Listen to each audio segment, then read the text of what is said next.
Floyd with Pearls of Wisdom. And today my scripture is found in Acts 16:31. And they said, "Believe on the Lord Jesus Christ, and thou shalt be saved, and thy house." You know, you can claim your household.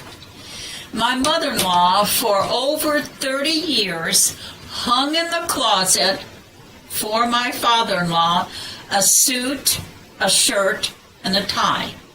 And every Sunday or every weekend, she'd ask him, do you want to go to church with me? And he'd always say, nope, nope. And he'd either be out fishing or with his friends or something. But he'd always come in to eat dinner with her. He knew about the time that dinner was ready, so she'd come home from church and fix dinner, and he'd come home and eat. But he wasn't interested in going to church. But she always kept that shirt clean, the tie, and the suit clean.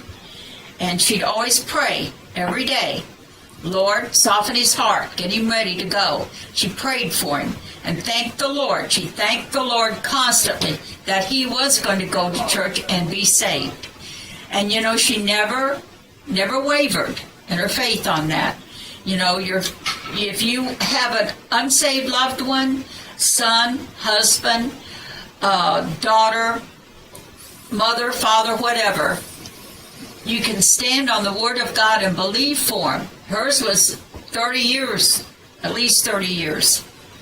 Might be a little bit over that. They're both dead now, so I have no way of asking. But you can stand on the Word of God and believe for it. Remember, God is never in a hurry. Hurry is not in his language.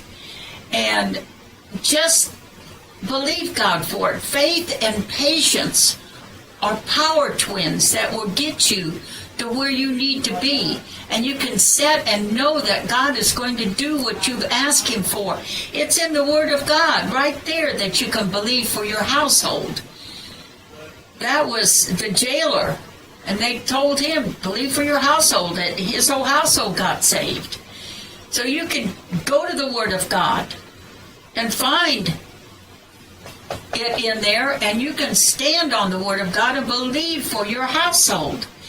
And one Thanksgiving, we were all home, and we went there to go spend Thanksgiving with them. And that weekend, my husband said, "Dad, do you want to go to church with us?" And he said, "Believe I will." And we all went to church that Sunday. And when the pastor gave the altar call, he went forth and got saved. And that was the culmination of all of the years that she had prayed for him. And thank God, we were just so excited.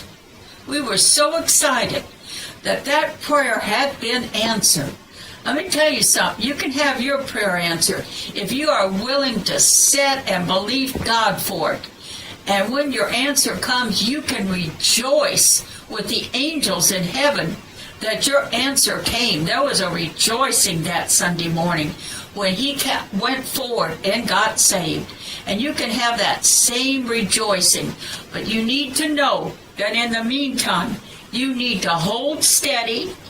And if you are willing to sit there and believe it, just because you can't see it doesn't mean that God isn't working behind the scenes. You need to know that God is doing something. Just because things might look like it's deteriorating, don't even look at the circumstances. Know that God is working on your behalf, and know that things are happening. Just go and know that God is working, that things are happening, even if you can't see it. Faith knows that things are going on. Faith knows that Hebrews says things that are not seen. Faith is things that are not seen. And know that things are going on. And just praise God for it. Just keep your faith on the line. This is Donna Floyd with Pearls of Wisdom.